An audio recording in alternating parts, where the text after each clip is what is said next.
Hey everybody, this is Brett Ingram, and this is the optYOUmize podcast, the show that helps entrepreneurs build their dream business and dream life. Today, we're talking with Nadja Fromm, marketing coach and startup strategist who helps aspiring founders and corporate escapees turn big ideas into bold, profitable businesses. That is, without the fluff, burnout, or BS.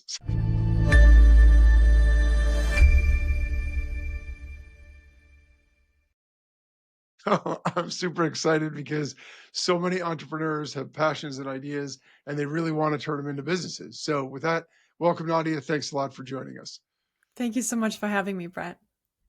Yeah, I'm very excited to talk to you today. I think what you do is fascinating and also super important. So, I have a lot of stuff that I want to ask you about, but can we start off with your personal story? Can you share your background and how you actually started your career with us? Oh, absolutely. I would probably start my story in very rural northern Germany. That's where I was grown, born and raised, really countryside up there. There's not even any town or city I could be like, oh, Hamburg? It's not there. Uh, so, the way I was brought up is you gotta hustle. You gotta work. I can't imagine my dad not working. If he was at home at all, he would have a laptop on his lap.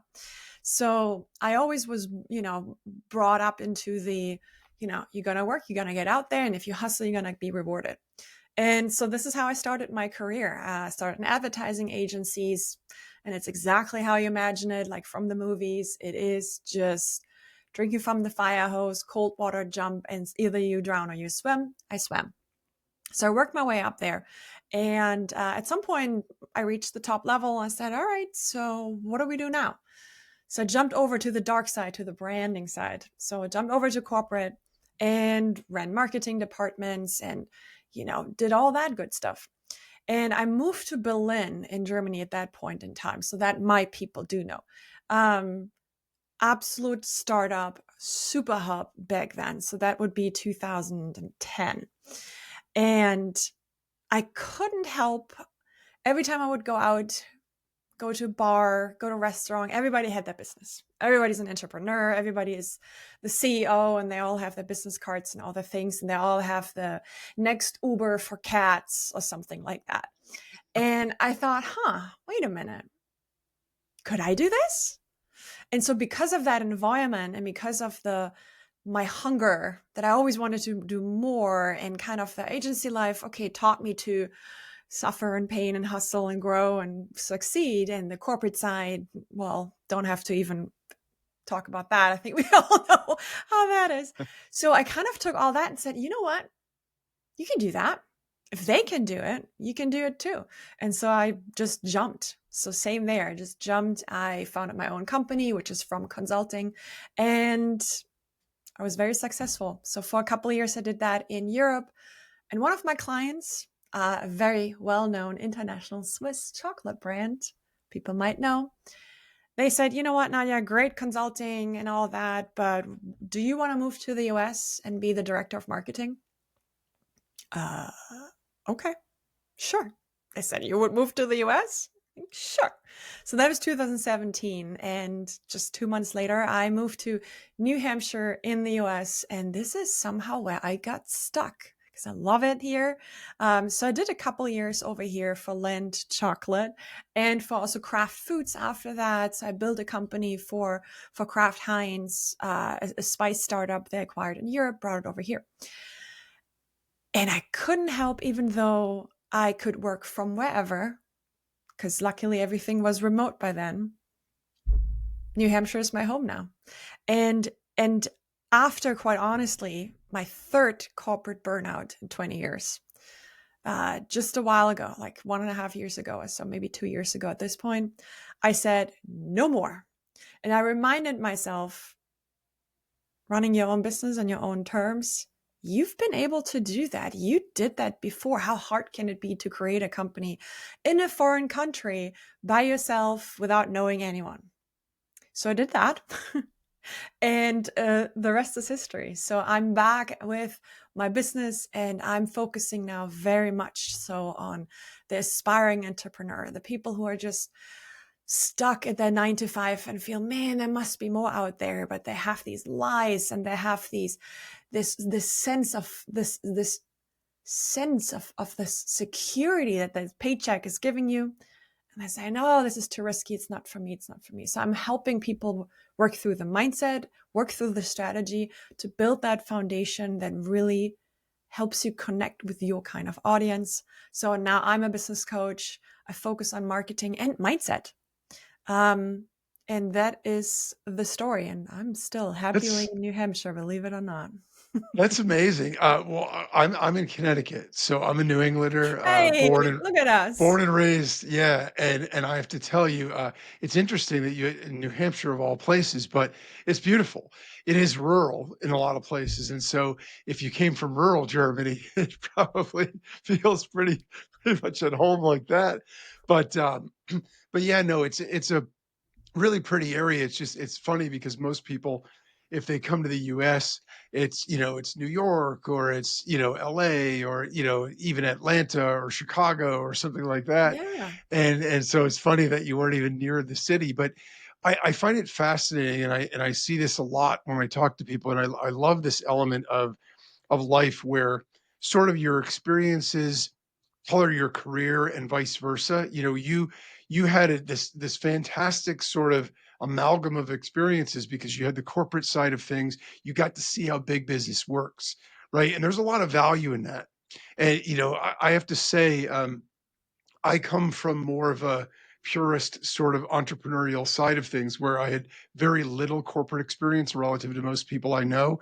And it's actually one of the things I think it, is a regret because the things Mm. that you learn when you're in those environments, even if you're learning you don't want to be there, there's value in seeing how businesses run, how the pieces fit together, and how they do it on a high level. Because then when you have that as a frame of reference and you take that and apply that in an entrepreneurial space and venture, you can do some really great things, which obviously you have. Um, the other thing you mentioned was about security, and I think this is so funny because um, so my father, we grew up in Connecticut, right? So he was born in Cape Cod, actually, grew up in Oh, Connecticut. I was raised in beautiful. Connecticut, and so Connecticut, our big industry, at least in the northern part of the state where I grew up. Now I'm down south near New York, but is insurance. And so back in the day where he got a job, you got a job with the company and you stayed there your whole career. You got a pension. They took care of you. You took care of them. And people didn't job hop. They just didn't do it. If you were somewhere less than 15 years and you went to look for another job, people would say, "What's wrong with you? Why didn't you stay there longer?" Now it's the total opposite. If you're somewhere more than a couple of years, people are like, "Do you have no ambition?" So it's amazing to me. But what I'm getting at is that he worked for the insurance business and the same company for 25 years and literally got laid off. They were going to lay him off on his 25th anniversary. And his buddies got wind of it and said, "You can't." So the guy came down, his boss came down 2 weeks later and did it. But the rules of the game changed in the middle for him. And Yeah. so what I learned as a kid in my own experience is that it's an illusion anyway. The idea that someone's writing you a paycheck so you have security is a joke. And I think most people recognize that now, but back then that was a shocking idea because everybody assumed that was where the security was. And so your only real security anyway is your own skill set, your own ability to make your way in the world kind of thing because you just never know, right? Oh my God. I totally agree with that. And it's similar experiences on my side. I mean, um, my career just brought me from A to B to Z at some point, and it was always this opportunistic part because either I didn't like it where I was, or I reached the famous glass ceiling, especially as a young female. I started my career super, super young, and it was almost, always this hurdle.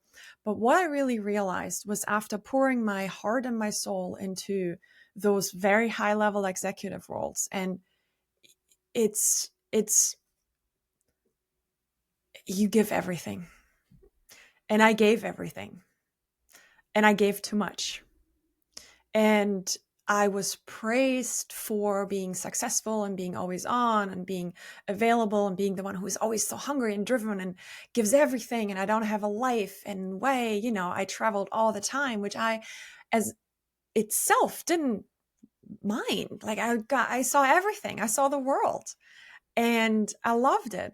But once my body was so used up from years of just pressure and the mindset of pain is good because that's how you raise the ranks.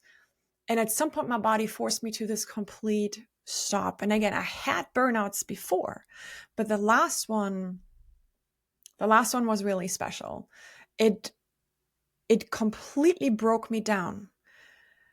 But what I think about it now is that it was a breakdown and that helped me to go to a breakthrough.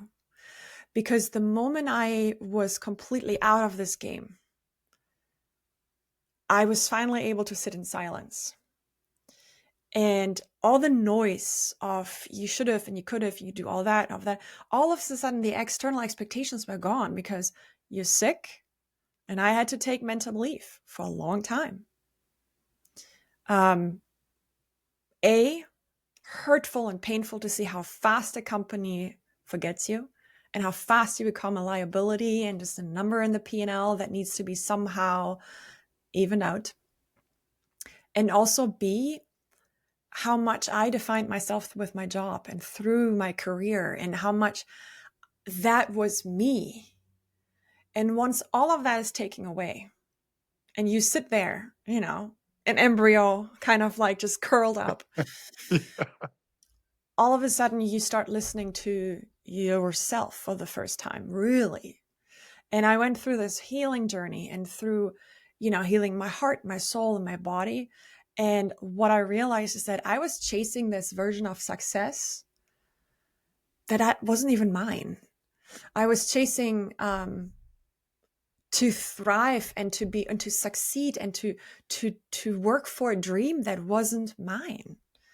And society is teaching us to conform, right? That's how we brought up in school. We taught to raise our hands to speak. We taught to please our boss. You follow the rules. You do the things. You don't make mistakes. Sure, a lot of companies out there celebrate successes, blah, blah, blah, and celebrate failures. In the end, they don't want you to make failures. Like, oh yeah, sure, good failure. Learning. Don't do that again.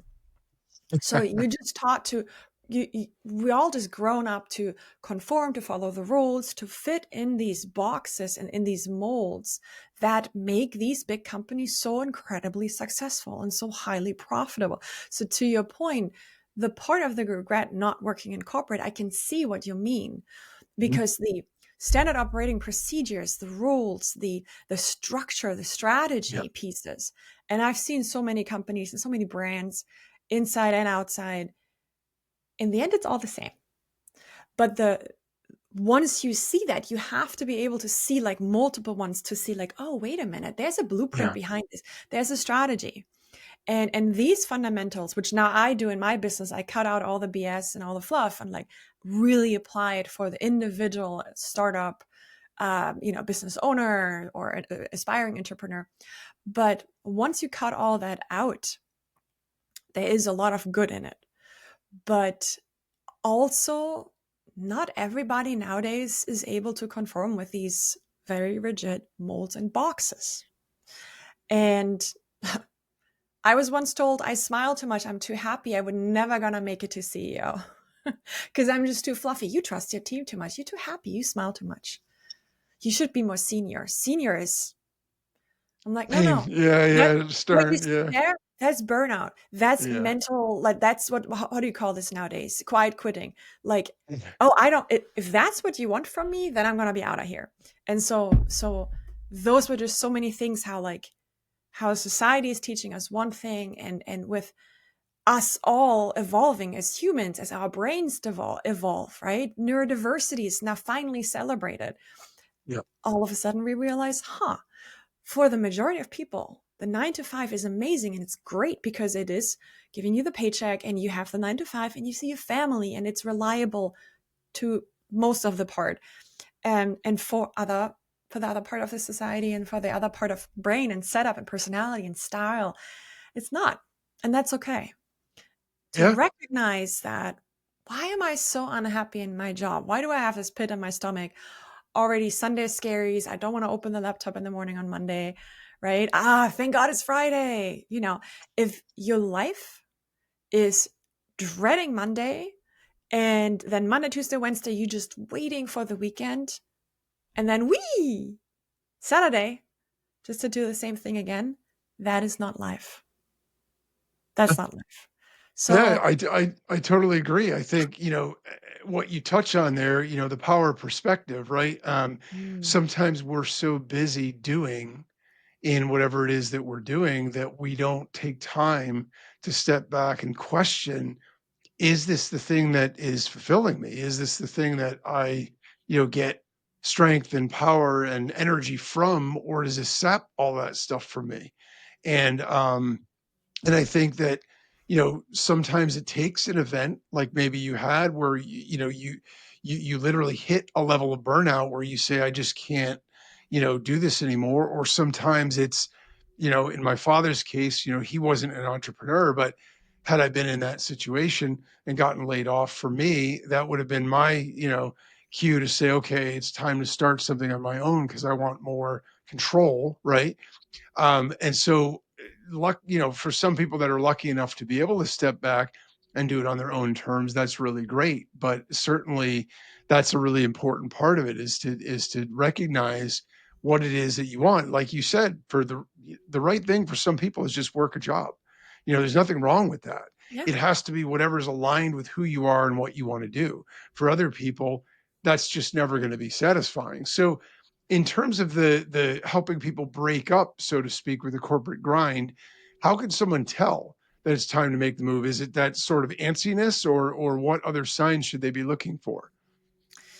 Well, I can only tell you my own experiences and speak to the people that I met along the way and clients that come to me. I would say the most common thing is that dissatisfaction, the being tired, feeling that just really being so exhausted mentally, um, and almost feeling numb to what's happening. So it feels like being forced to do someone that you're not, right? If you feel like you have to carry this mask all the time and you get annoyed very quickly and you just feel like, ugh, these people up there, they have no idea. And I have no idea how they got up there. We all know those people. Oh yeah. Like, how did they get up there? Well, because they're really good at the politics. Take it or leave it. But when you have that feeling of, man, there must be more. But somehow these boxes and conform and all these rules, regulations, like, oh, you can't be promoted because you just got promoted 2 years ago. Like, if you feel that there's more, that is probably your call. And I'll tell you one more thing. When you're really, really afraid and you're really worried and you're like, oh my God, this is so scary to jump. Fear is a very interesting thing. Fear can be a compass because fear is nothing else than your brain trying to keep you where you're at. The brain is designed for two things, for speed and efficiency. And so it wants you to stay in your comfort zone because that's where it can operate 95% on autopilot. That's what it wants. It's a machine, it takes a lot of juice. So that's where it wants you to stay. So even if you're suffering, it's totally counterintuitive, but your brain is going to be like, oh no, this is great. This is good because it's safe. That's what it's known. And those are the neural pathways. It can just blindly travel because these have been built for decades, right? But what it also teaches you, if you have this idea, you have a vision, and you start to plan your exit, but you're like, oh my God, I don't know. Is if you feel like that, that might be very well the signal that you're standing just on the brink of something really big and something really exciting. And it takes gut. Don't get me wrong. It takes a lot of gut to take the leap and jump. But I want you to think about, what's the worst thing that can happen? You go back, you will find another job. You can get creative, right? So when you feel really like, oh my God, that's when you need to jump. So Yeah, of course that's you want to yeah, have it's safety features, right? I want you to be able to have 6 months of your, you know, bills paid. So make sure that you have 6 months of like a buffer so you can go back worst case. But honestly, once you commit, you go through, you go. And the only way through is to go through. That's the only way to do it. Don't turn around, don't freeze, keep going. So fear is your campus. There you go. yeah, and I think that that's so true. I also think that one of the really important things you said there is to recognize that no matter what you do, it isn't permanent. Just Yeah. because you make a decision, you know, that's the direction you're going in right now. You can make another decision tomorrow and reverse course or go sideways or whatever else. And so I think sometimes we get in our own heads because we feel like, well, anything I do is forever.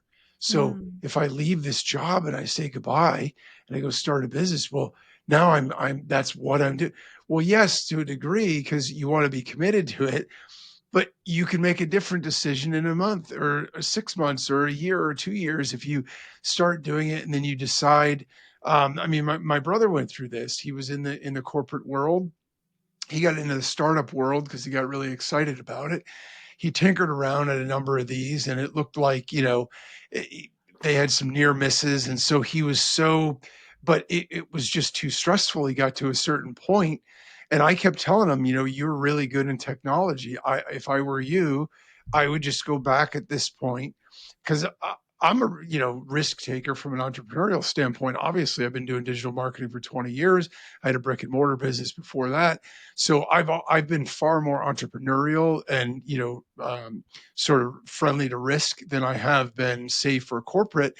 That said, I recognize, if you're in a situation where, and he was just in a really tough situation because he's working for nothing, doing all these things. And I said to him, look, go back into technology. The fact is, you're amazing at that. And then it at least lets you recalibrate. If you spend 5 years there, you get your feet back under you, and then you decide, no, I want to take another foray into this other thing, go for it. But, and so you do have to, you just have to realize that anything that you do as a decision, it might be like permanent or official for right now, but you have the ability and freedom to make a different decision tomorrow or the next day if it doesn't work out. So, yeah. um, I've heard you talk with in terms of starting a business about starting a revenge business, which, by the way, I love that idea. Um, what exactly is that, and why do you think it's the ultimate way to for us to reclaim our freedom? So the idea about the revenge business came about talking about what I went through, with my corporate breakup. That was always the way I looked at it. It's like, that was my final corporate breakup.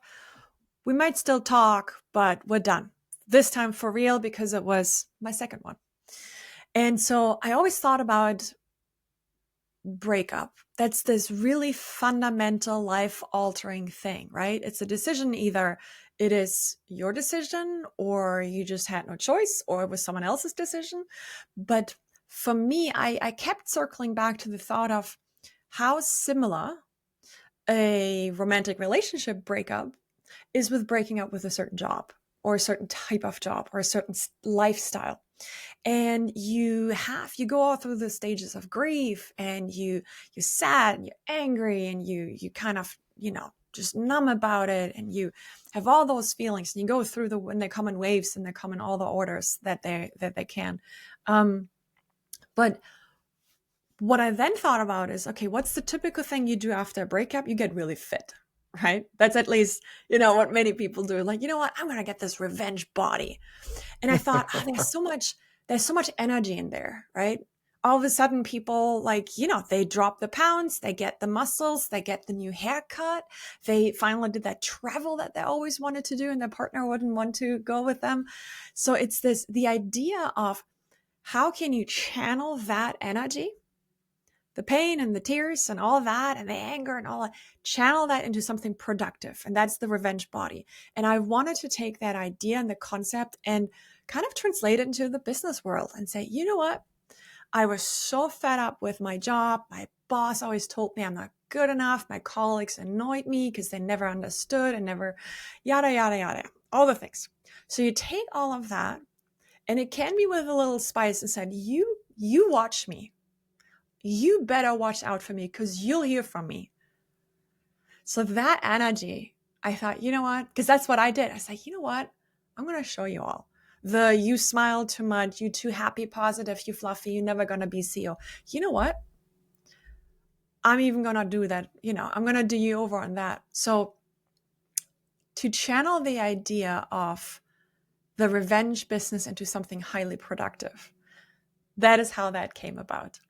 And so you mentioned something interesting earlier with your brother and the mindset and the difference of you being in this risk-taking startup environment and entrepreneurial journey, for such a long time already. It all starts with a mindset.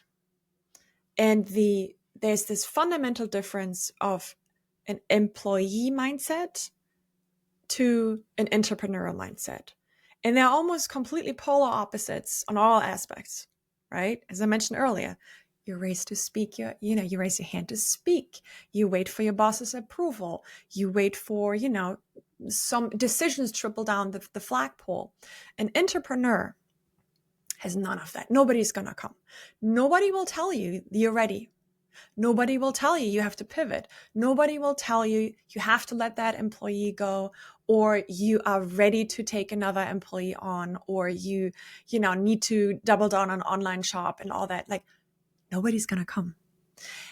And if you're able to work through that, as I mentioned, the old habits, your brain feels safe about that.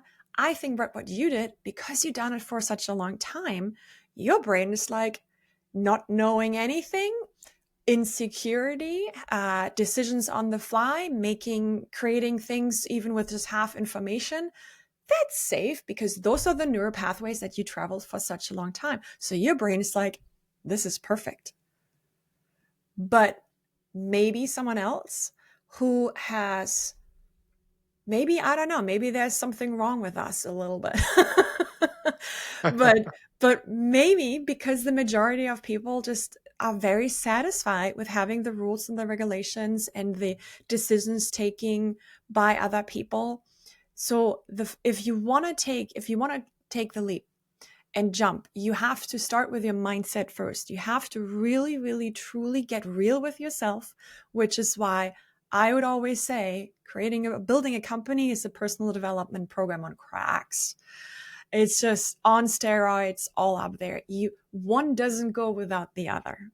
So if you want to build a business, you're going to get real with yourself. What do you want? What do you value? Why is the safety of a paycheck so important to you? And you might come to the conclusion, I need that because it's the predictability, it's the healthcare for the healthcare insurance for my children or something. If that is what you value and the predictability of the 9 to 5, go for it.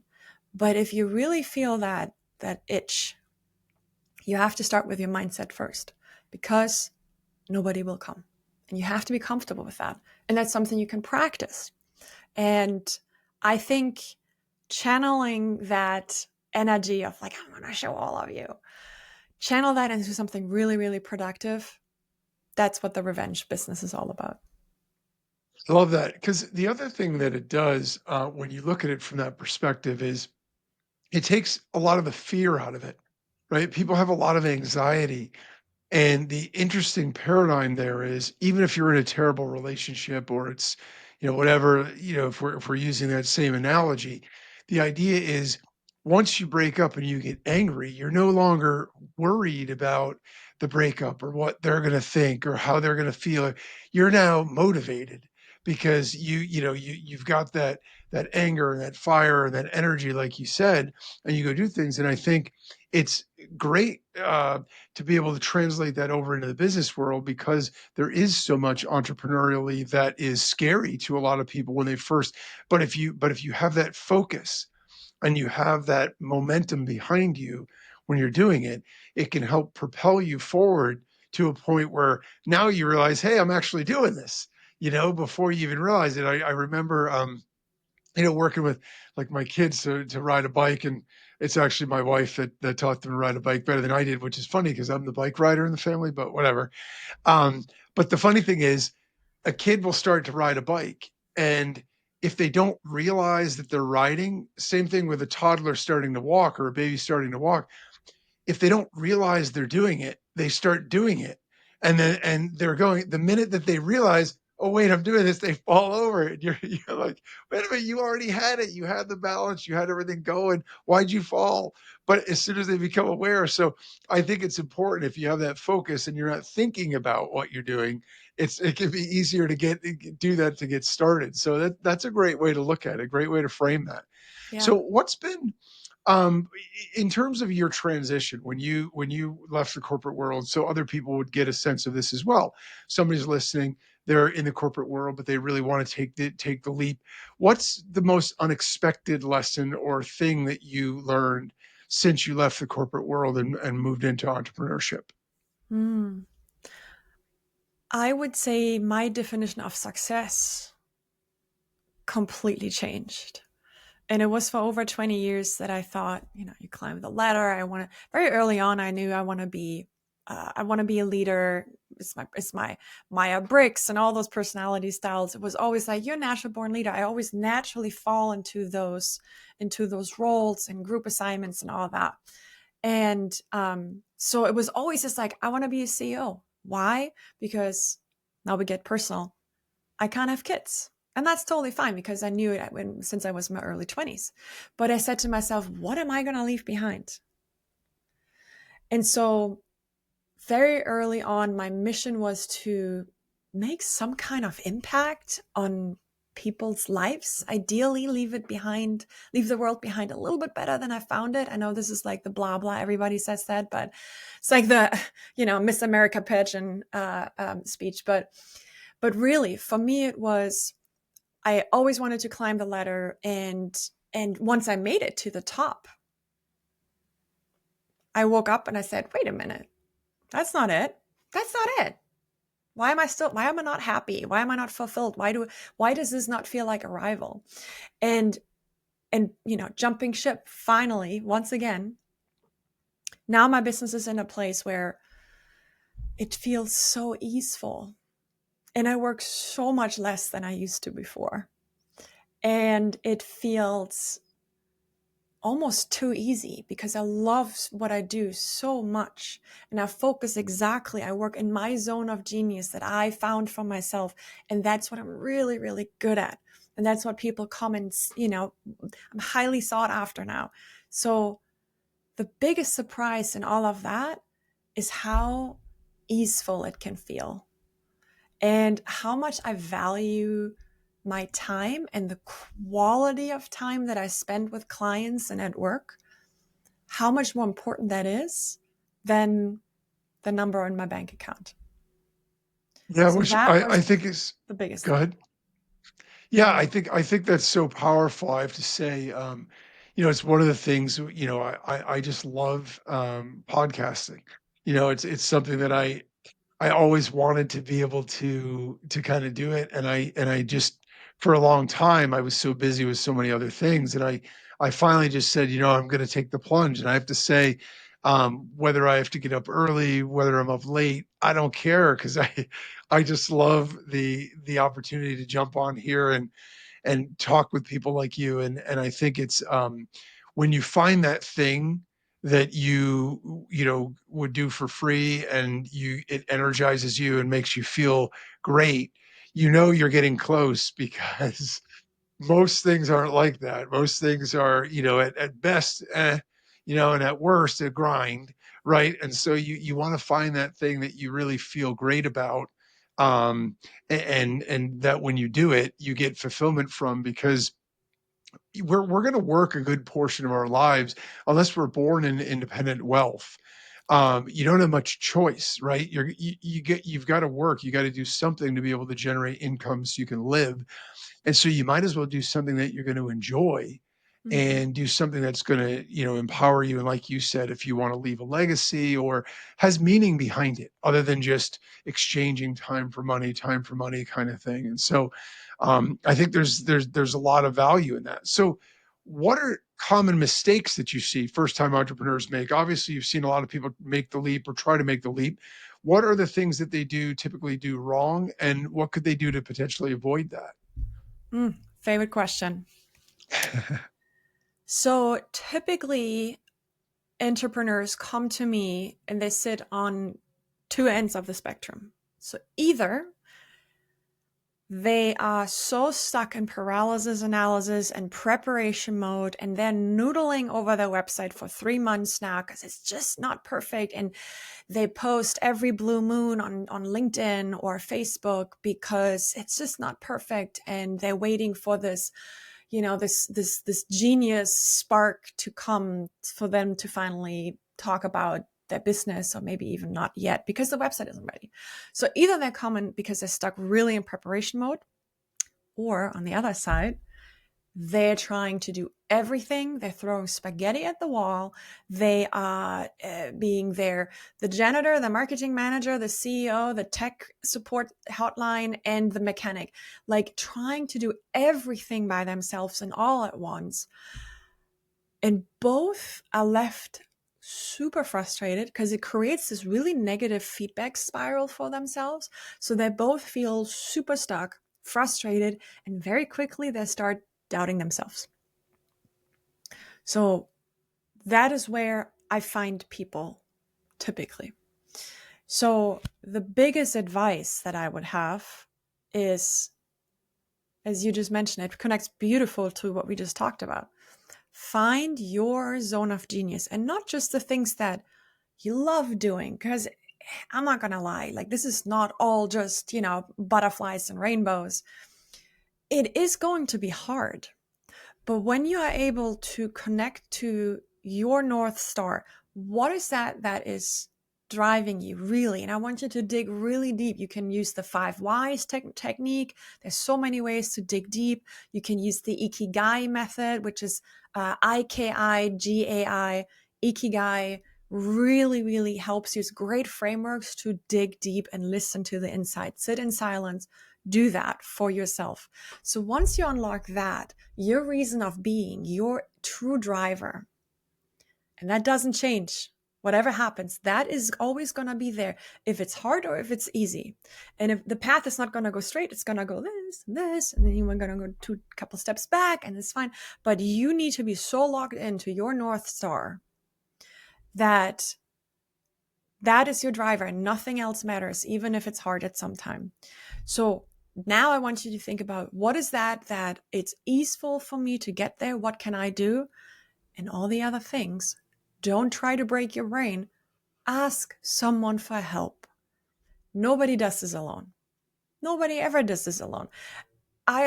Creating a business and running and building and growing a business is highly isolating as it is. It's super lonely because, again, nobody's going to come. But find what you're really good at. And for everything else, get help. Ask friends, family, call me, right? You don't have to do it all by yourself. And sometimes you need someone who's going to kick you in the butt or give you that really firm hug, because it's going to be okay. You have to get out of your mind. You have to get out of your own way, because your brain is doing what? It's going to try to keep you in comfort and safety. And it's going to be like, this is so hard and we don't see success. And I haven't had a paycheck in 2 months and everything is awful. And, everybody's going to die. Don't necessarily listen to that. Do the exercise, dig deep of why you choose this path. And then you have to cut all the other noise out. Cut out external expectations from other people. Cut out the naysayers in your life. Only listen to the people who maybe already have what you want. people who you would trade places with. Those are the people you can listen to. Nobody else. Don't talk to, if your uncle says, like, I should never do that, and it's so insecure and it's unsafe and in this economy, don't listen to your uncle. Yeah, it's great advice. And I have to tell you, it's funny that you mentioned the isolationism of being an entrepreneur because truth be told, that's one of my driving forces for the podcast, both for myself, but also for the audience, because one of my big regrets from inside my entrepreneurial journey is the fact that I spent so much time believing that the way you get to where you want to be is put your head down and grind, that I was always doing stuff instead of connecting with people, building relationships. So I struggled through things that I knew people that had answers to. I just didn't pick my head up long enough to connect with people and Mm. ask the questions. I felt like I had to figure it all out on my own. And so it's one of the things I think actually held me back significantly. Had I just connected with people a lot sooner, I would have gotten those answers a lot faster. I would have had a lot fewer headaches and heartaches. And because I know, especially in today's day and age with technology, while it's wonderful because we can sit in our bedroom or our attic or whatever else and we can build a business, it's also super isolating. Yes. And that was the experience that I had. So I said, I want every other entrepreneur out there to know you're not alone if you're going through those feelings. It takes a lot of guts to start a business, and it can be really lonely and all these other things. But I wanted people to know that other people have been there, other people have done that as well. And so interestingly, it was one of those things that was both cathartic for me, but also designed to help other people. So if I can be there to impact one person so they don't give up on the thing that they're focused on because they're in a dark moment and they realize, you know what? Hey, I'm not alone. I'm not the only one who struggles. I'm not the only one who feels isolated or lonely sometimes. I felt like, there was value in that. And so it's really interesting that you bring that up because it's exactly um, the experience that I had as well. So in terms of mindset, let's talk about how mindset plays a role in entrepreneurship and making the change to entrepreneurship if you're starting from corporate. Um, if I'm in sort of a corporate work mode, I'm a good employee and I'm ready to make this shift and my body and all these other signals are telling me, what can I do mentally? How should I prepare my mind to cultivate the right mindset to be okay and be set myself up for success going into the entrepreneurial world? I think that's a great question, and it connects beautifully to what you just said. And it makes me think back to my personal journey. When I moved to Berlin in Germany back then, all of a sudden I was surrounded by entrepreneurs, by people who done it, people who are just about to, people who tried it 3 times, failed, or, some of them succeeded. But I was surrounded by people who have the mindset that I aspire to have. And there's this theory that we are made up out of the 5 people you spend most time with. So that's probably really, really good starting point for you guys. Do a personal inventory of your surrounding. So the 5 people you spend most time with, they're the ones that influence your decisions, the risks you take, the beliefs you have, the mood you're in. So at a very first step, take a personal inventory, and you have to weed out the people who are not serving your mindset. Again, it's the naysayers. It's the one that are, like, how would you ever in this economy and all that. So move away from that. So one idea is listen to podcasts that give you the heck yes, now even more so attitude. The more you tell yourself, so you read the books, you do the journaling, you do the mindset, you do the internal work of reflecting of what is truly important to me. And you can write down the good and the bad. Write out the fears that you have, the worries, the barriers, the blockage. Write it all out. And then you can start working through it. Because one of the things is that we have so much unprocessed information, thoughts, emotions, feelings, body sensations, that because we're always so busy, there's always this, like, crazy noise going on from work and family and chatter and kids and life and doubts and all the beliefs. Once you start journaling, that's my tool. You can journal, you can meditate, whatever your thing is. I know it's woo and shout and blah, blah, and fluff, but do it. Do the inner work first and uncover what that is holding you back. And once you start to like pull out these, like, oh, I'm just so afraid of failure because my parents always would judge me for that. Or, oh my God, like I'm just so afraid of what my partner is going to say because they rely on me, or they would never do that. And their mindset is just, you have what you have and you hold on to it, and they would never want to make a change. Pull all these thoughts out and write it out. Think about it, journal about it, do whatever you do, meditate it, because that way you can process them. And you'll be surprised what comes up. So that's the first thing. Do the personal inventory of your people you spend most time with. And I'll tell you, it is going to be painful. You will lose friends. It's what it is. The people and the person you are today as an employee is not going to be the same person who is a successful entrepreneur. A coach of mine from a few years back said, your old self has to die. It's like morbid. But most of the parts that make up that good employee that you just mentioned, right? The friends that are doing the same thing, most of your friends are your colleagues. Those are indicators that you will have to very dramatically evolve and grow into that person. So start behaving like the person that you want to be. Surround yourself with the people that will support you. They would cheer you on. They will lift you up if you don't believe in yourself for this week right now. Like, that's the people you want to surround yourself with, and make sure that you totally reflect it and fully understand what you are up to and what are really the fears, and go deep level by level, because it's not, oh, I just like to have the paycheck. What is beneath that? So once you uncover that, I think you have a really, really good formula to rewire your brain into the successful entrepreneur mode. That's great. That's great advice. And I do think it's super important. I think, as we touched on earlier too, it's very easy, especially nowadays with the technology and handheld devices, and we have access constantly to distraction if we want it. So we can avoid thinking, any real, introspection or thought, or um, quite a bit if we want.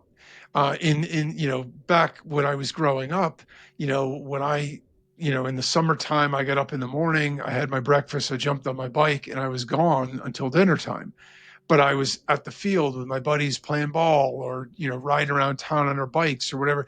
You didn't, you were in your own mind enough because there weren't enough distractions, right? You couldn't always have a screen in front of you entertaining you. You couldn't always have access to music or this or that, and those things are all great from the perspective you have the ability to learn in ways you never could. At the same time, I think you can see why there's been such this surge of people wanting to meditate or do all of these other kinds of things where they're being mindful, because we need it. We need a break to allow our minds to be able to process things. Like you said, there's so much unprocessed because we're moving so quickly all the time. We always have all this sensory input that it makes it really difficult. And if you go through your life deliberately trying to avoid making decisions or thinking, you kind of can, right? It's I don't recommend it. I don't think it's good. It feels comfortable for a little bit. Everybody likes that time when your mind's going a million miles an hour. You just want to slow it down. You want to be distracted. That's great. At the same time, it's a super important exercise to be able to know ourselves and know what it is we want, so we don't make that mistake of looking up 30 years from now and saying, geez, I did all this stuff and I don't even really know why. It's not even, didn't give me fulfillment. It didn't make me happy. So I love the advice. So So what about myths, right? So I'm going to leave my 9 to 5. I'm going to go start a business. What are the things that typically, when you talk to people, that maybe they believe or they think are going to be the case when they make the plunge, that are actually not right or are just myths? Hmm. Well, depends in what corner of the internet you got your myths from. Um, well, I would probably say um, one of the biggest myths is that time doesn't connect to value. That's probably the biggest thing that I want to shed light on. Time does not equal money. That's the very first thing. It's value. So think about the value that you're putting out there. That is what's going to get the exchange ultimately with, the money. But you have to detach yourself from the outcome of getting money. And you have to focus on the value you're creating. And truly, not the value for you, because this is what I like to do, but you have to truly dig into who is your audience. That's where like now the marketing brain kicks in here. Who's your audience? What problems do they have? I know it's the old formula, but it is the right way, in my opinion. Who's your audience? What problems do they have? What is it that they like wake up at 2 a.m. and Google? Like, what is that keeps them up at night? What is that thing? And then how can you connect what you're offering truly with what they need? So that's the first thing. So if you are clear on that, then you're creating value. And that doesn't have to be connected with time, right? So that's probably the biggest myth, that the more you work, the more hours you put in, and the more night shifts you pull, the more outcome you're going to get. That is not the truth. So, as a matter of fact, again, for me, once I started to do less, once I started to very, very strategically and very mindfully and purposefully said, no more weekends. And I'm also not going to work Mondays, because in my line of work, this is all this. It's this little peanut up here. Like, that is my inventory. That is my number one asset in my company. And I know that she needs the rest. I'm a very extroverted introvert. So I need my time off. I need to not talk to persons at least 24 hours time frame once a week. So once I started to realize that it's not about the doing more, because that's what I learned from corporate. This is my brain being like, but more is more, and hustle and pain. Success is pain. Yay, more pain. Once I started to unsubscribe from that, it's sometimes really that less is more. You have to slow down in order to win the race. Counterintuitive. Everybody talks about that stuff, but it is really in the essence. The truth is in that detach yourself from the outcome, detach your mind from more work, more hustle equals more money. It is about smart, careful, strategic money making moves. And you want to identify those. That's what you want to focus on then how to provide the value, and then the energy exchange, the value, and eventually, they hire you and then the money is coming. That is the byproduct. But focus on providing value. That is, for me, the number one myth. I love that, because here's the thing. You could strip away all the marketing tactics, strategies, everything else. There's a million of them. At the end of the day, what is business, right? It's the exchange of value. You have something that is more valuable to me than the money that you're asking me to give you for it. So I'm going to pay you, and you're going to provide, and I'm going to be happy.